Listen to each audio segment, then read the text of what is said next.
name is Faye. 16. I'm 16. When I was 3, my great-grandma took me to Bowling Springs Baptist Church, and that's when I first got introduced to Christ. Every time something bad would happen, I would always look back and be like, well, there's always going to be somebody there for me, and that's God. Me and my great-grandma would always go to Brewster's and eat ice cream every Sunday, or go to Wade's. We would always be in the garden, like always. School was like the main thing. I actually loved school and loved being on top of everything. I loved being first in anything and everything I did. I was always the line leader. When I'm first, I feel like that I've got control of something, that I'm actually doing something right. Great-grandma passed away when I was about 7 or 8, so I had to go live with my great aunt and uncle, which turned out really bad. I went and lived with my mom at the age of 9. We moved around a lot. My mom was going out and partying all the time, and I wouldn't say she's a bad mom, but she makes really bad decisions. She would always leave me at home with my grandma instead of trying to take care of me the way she should have. The things that were going on at home affected the way that I acted at school. I didn't want to do work because my mind was always drifting to the things that were happening. When I was 12, got taken into care, and then we went back with my mom, and then we went back again, and then we went back with my mom. When I would be at home with my mom, she wouldn't want to do anything at all. Like, I would have to feed and bathe and clothe my brother and sister. I had to get a ride for my sister to go to her pre-K classes. Sometimes I even had to be my mom's mom. It was really stressful on me, and I stopped going to school also.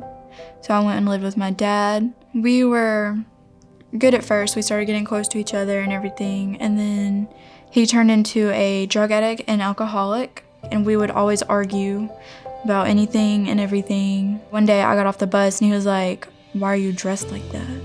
He's like, "You're dressed like a prostitute." So he went into my room and took all of my skinny jeans and leggings and burned them.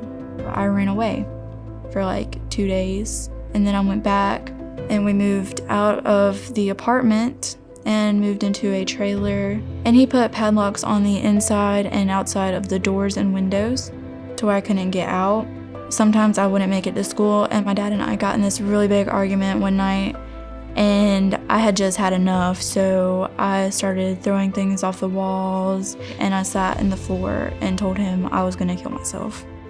So when I was 15, I went and lived back with my mom, and everything was good at first until certain people started coming around, and she started acting weird again. One day she kicked me out of the house, so I went and lived with my boyfriend. Things started getting rough when I was living with my boyfriend, so I was lost in what to do. So I turned to reading the Bible again. I started praying every night for a better life and for things to change for me.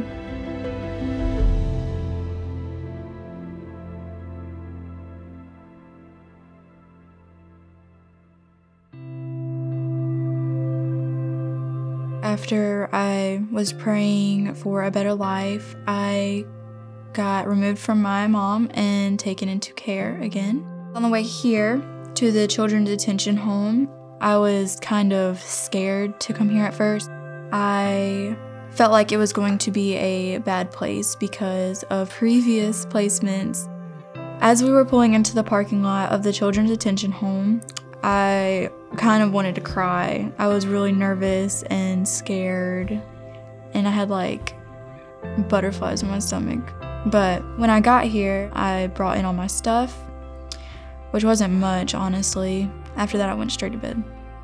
When I first got here, I was really malnourished and sick altogether, and they got me into a doctor's appointment.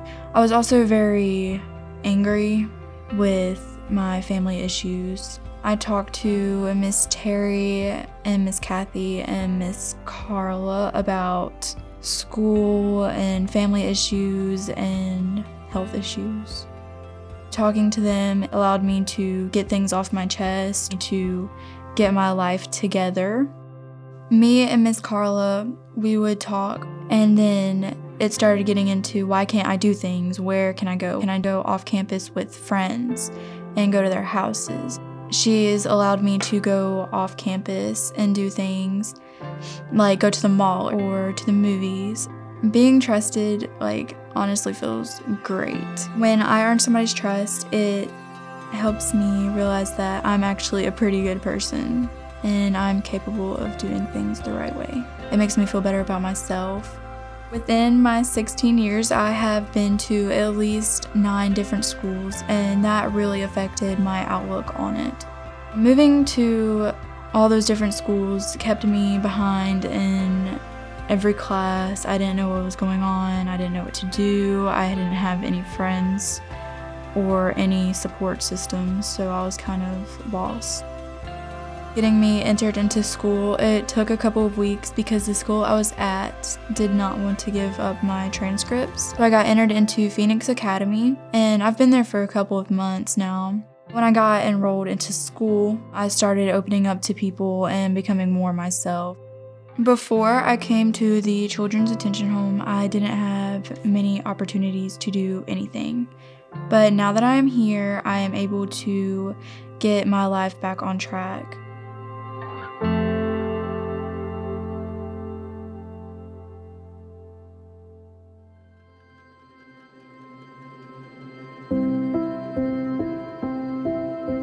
When I was younger, I've always wanted to be first in everything, and I realized that throughout my life, the gift of leadership that I had then has given me motivation to do the things that I want to do.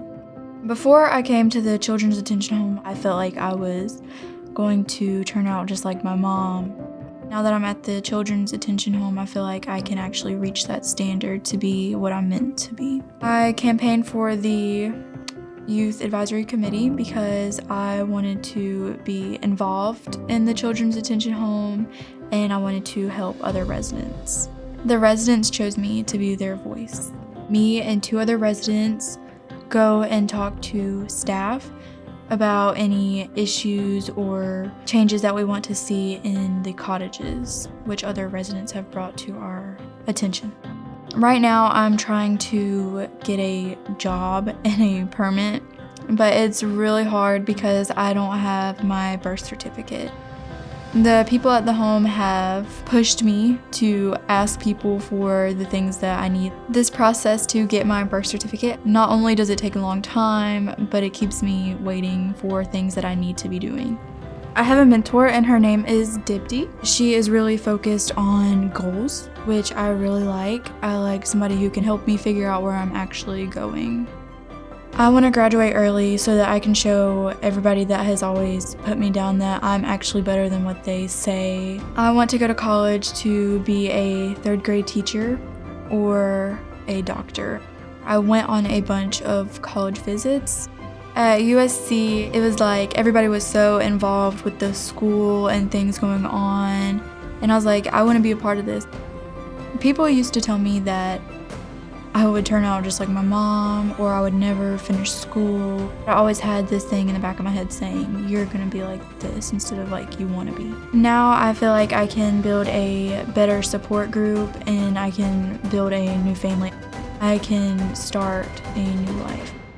People ask me if I've changed, but I haven't really changed. I've just been given the opportunity to be who I want to be.